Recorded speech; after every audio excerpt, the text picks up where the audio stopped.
Hello अस्सलाम वालेकुम, कैसे हैं आप सब। उम्मीद करता हूँ सब खैरियत से होंगे। जैसा कि आप सब जानते हैं, हमारा चैनल है HUAC इनसाइट्स का। तो इसमें हम HUAC के मतलब डिस्कस करते हैं, ऑपरेशन करते हैं, ट्रबल शूटिंग करते हैं, फॉल्ट डायग्नोसिस करते हैं और इसके अलावा हम इसमें और भी बहुत कुछ करते हैं अपनी चीज़ों के मुतालिक।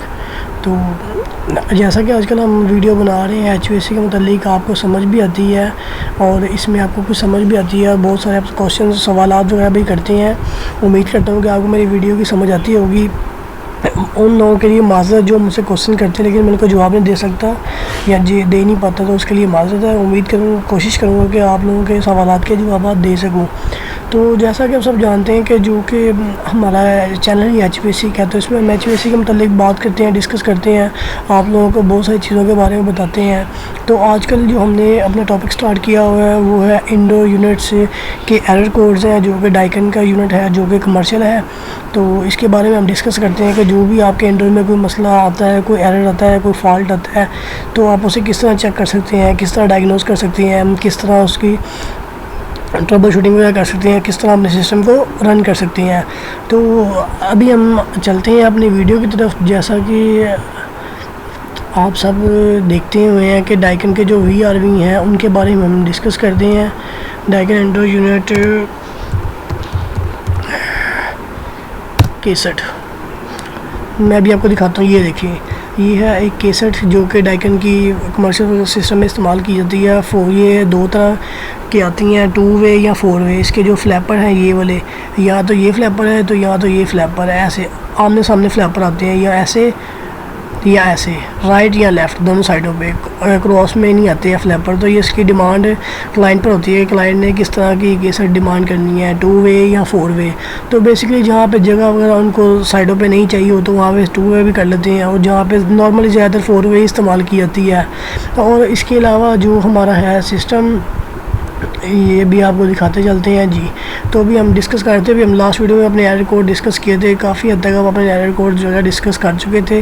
तो अब हम ये अपने लास्ट वीडियो में अपने इंडोर के एरर कोड सारे वाइंड अप करेंगे, ताकि हम आपको मज़ीद कोई नई वीडियो नई वीडियो के लिए तैयार कर सकें, कोई नई वीडियो बना सकें जिसके लिए आप सीख लें। तो आज हमारे ये इंडोर्स के एरर कोड्स की आखिरी वीडियो है। उम्मीद करता हूँ कि आपको मेरी वीडियो पसंद आएगी। अगर आपने हमारा चैनल लाइक एंड सब्सक्राइब नहीं किया तो आप हमारे चैनल को लाइक एंड सब्सक्राइब कर दें। तो जो हमारा है पहला माल फंक्शनिंग ऑफ, ये अल्लाह का भला करे, ये C6 जैसा कि आप जब सिस्टम को ऑन करेंगे, इंडोर को रन कर ऑन कर पावर से ऑन करेंगे हुड कूलिंग पे हीटिंग पे, तो अगर आपको डिस्प्ले पे किसी एक इंडोर पे C6 का एरर नज़र आए, उसकी जो इंडिकेशन लाइन्स है वो माल फंक्शनिंग करती नज़र आए, अब नॉर्मल बिहेवियर करे, तो आपको जो आपका सेंटर कंट्रोलर है BMS है, वहाँ पर आपको जाके पता चल जाएगा ये जो आपका C6 है कौन से इंडोर पर एरर आ रहा है। तो जैसे ही C6 आपका इंडोर का एरर आएगा, सबसे पहले आपने चेक करना है कि ये एरर है किस चीज़ का है। तो मैं बताता चलता हूँ, ये एरर है malfunctioning fan motor control driver. जो फैन मोटर कंट्रोल का जो ड्राइवर है, जो मेन PCB में लगा हुआ है, इंडोर के PCB में, वहाँ से ये इशू कोई आ रहा है फैन मोटर कंट्रोल ड्राइवर का, जिसकी वजह से फैन मोटर चल नहीं रही, स्टक हो गई है, कोई भी वजूहत हो सकती हैं। उसके अलावा आपने ये चेक करना है कि जो उसकी कॉजेज़ हैं, सिम्टम्स हैं, वजूहत हैं, वो किस वजह से हुए हैं, किस वजह से फ़ैन मोटर कंट्रोल ड्राइवर माल फंक्शनिंग कर रहा है, अब नॉर्मल बिहेव कर रहा है। तो सबसे पहले आप चेक करेंगे defect of fan motor sensor. बिल्कुल ठीक है, जो इंडोर की किट में जो सेंसर लगा हुआ है फ़ैन मोटर का, जो फ़ैन मोटर की कॉइल का जो सेंसर लगा हुआ है, जिसकी सप्लाई आपको इंडोर से आ रही होती है, PCB से आ रही है, तो वहाँ से आप सेंसर चेक करेंगे कि आपका सेंसर ओके है। अगर तो आपका सेंसर ओके है, तो फिर मोटर में कोई इशू आ गया, मोटर स्टक हो गया, वाइंडिंग क्रॉस हो गई है, शॉर्ट हो गई है, कोई भी वजह हो सकती है, PCB ख़राब हो सकती है। Defect of fan motor controller, जो फैन मोटर कंट्रोलर जैसा कि PCB है, PCB फैन मोटर की कंट्रोलर है, डिवाइस है, दूसरे कंट्रोल कर रही होती है, उसमें भी कोई मसला आ सकता है। तो यहाँ से आपको ये VRV वगैरह में इस्तेमाल किया जाए, कमर्शियल यूनिट वगैरह में इस्तेमाल होती है ये माल फंक्शनिंग, लेकिन ये भी आपको बहुत कम देखने को मिलता है एरर फील्ड में। इतने ज़्यादा मकसद की कोई नया सिस्टम होता है तो वो जल्दी एरर आते नहीं हैं। उसके अलावा सेकंड ऑप्शन है जी आपका C7 अगर आपको किसी भी इंडोर के डिस्प्ले पे C7 नज़र आए, चाहे वो मास्टर हो, स्लेव हो, चाहे वो लास्ट वाला क्यों ना हो, तो वहाँ पे आपका जो उसका कंटेंट है माल फंक्शनिंग का, वो है front panel driving motor fault.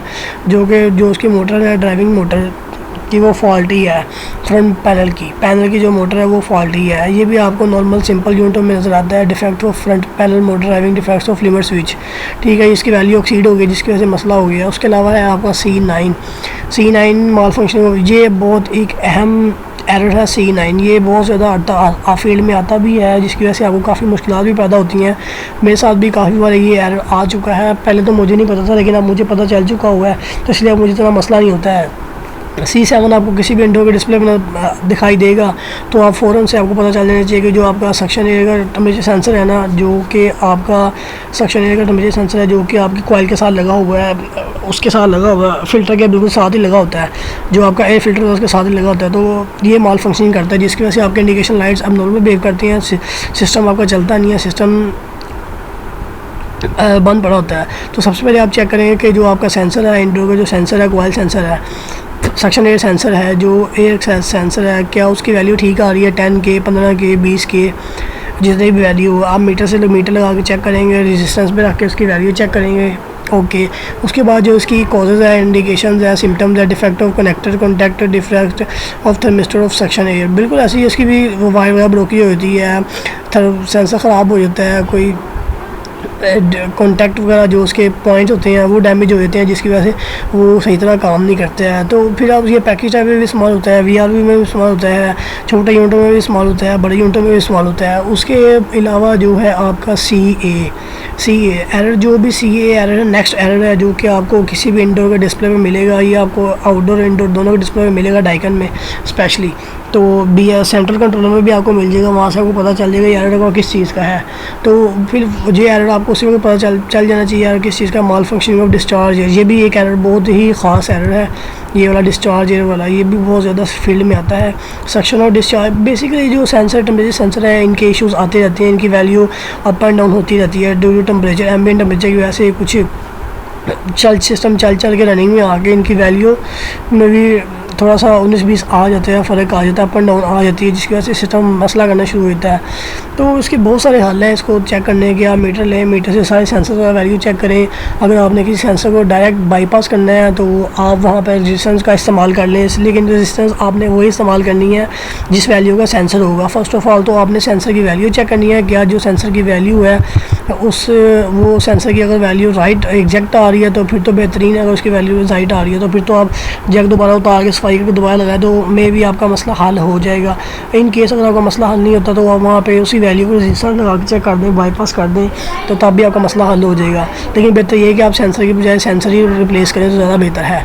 उसके अलावा डिफेक्ट ऑफ ये इसकी कॉजेज़ हैं, सिम्टम्स हैं, डिफेक्ट ऑफ कॉन्टैक्ट है, डिफेक्ट ऑफ थर्मिस्टर डिस्चार्ज, बिल्कुल ऐसे सेंसर का फॉल्टी होता है, उसका जैक जो है वो भी लूज़ हो जाता है, जैक में मसला आता है, वायर ब्रोकन जो हो जाती है, सेंसर फॉल्टी हो जाता है, जिसकी वजह से मसला आता है। ये भी VRV में पैकेज टाइप दोनों में इस्तेमाल किया जाता है। इंडोर में लगा होता है, इसकी सप्लाई आपको इंडोर PCB से आ रही होती है। उसके अलावा जो है आपके लास्ट 2 एरर रह गए हैं इंडोर डाइकन के। जो इंडोर है उस एक ऑप्शन है डबल CC का, जो भी इंडोर पे आपको डबल CC का एरर शो करेगा डिस्प्ले के ऊपर, तो आपको पता होना चाहिए कि ये किस चीज़ का माल फंक्शन है। ह्यूमिडिटी सेंसर सिस्टम ठीक हो गया। ह्यूमिडिटी बेसिकली ये ज़्यादातर इस्तेमाल तो होता नहीं है इंडोर्स वगैरह में, क्योंकि ये बहुत ही क्रिटिकल जगह पे इस्तेमाल किया जाता है, जहाँ पे हॉस्पिटल्स वगैरह, वार्ड्स होगी, लैब्स होगी, क्लिनिकल लैब्स होगी, लेबॉर्ट्रीज होगी, वहाँ पे इसका इस्तेमाल किया जाता है। यहाँ तो हवा में नमी की मिकदार को ज़्यादा किया जाता है, यहाँ तो ह्यूमिडिफाई इस्तेमाल किया जाता है, यहाँ ड्यूमिडिफाई इस्तेमाल किया जाता है। तो बेसिकली उसके साथ भी सेंसर वगैरह इस्तेमाल किए जाते हैं, ह्यूमिडिफाई और ड्यूमिडिफाई के साथ भी। तो यहाँ पर लेकिन जिक्र है ह्यूमिडिफायर का कि हवा में नमी की मिकदार को बढ़ाते हैं, तो इसलिए आपको उनके साथ भी सेंसर होते हैं, उसके सेंसर भी आपको PCB से आ रहे होते हैं। तो उसके लिए जो कॉजेज़ है, defect of connector contact, defect of humidity, बिल्कुल आप सेंसर का चेक करेंगे।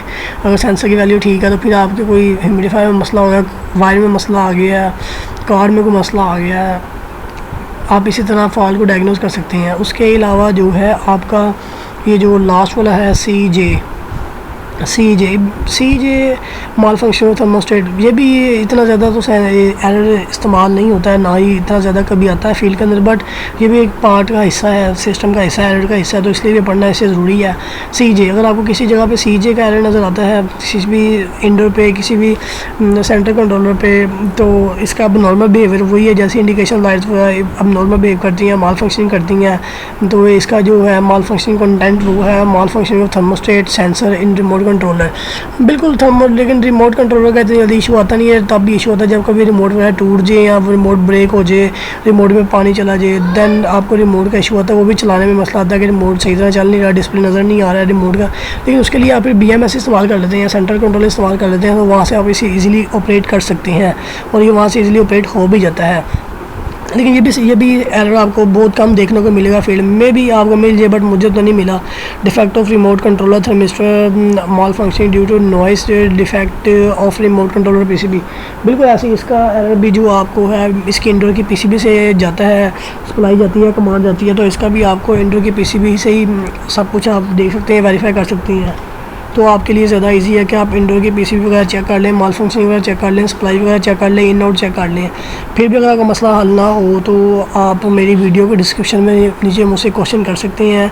मैं पूरी कोशिश करूँगा कि मैं आपके क्वेश्चन का आपको जवाब दे सकूँ। अगर नहीं दे सका तो उसके लिए माज़रत है, लेकिन मैं कोशिश ज़रूर करता हूँ कि आपके सवालों का आपको जवाब दे सकूँ। तो अगर आपको हमारी वीडियो अच्छी लगी हो तो आप मेरे वीडियो को लाइक एंड सब्सक्राइब कर दीजिएगा ताकि नई आने वाली वीडियो आप तक ईज़िली पहुँच सकें।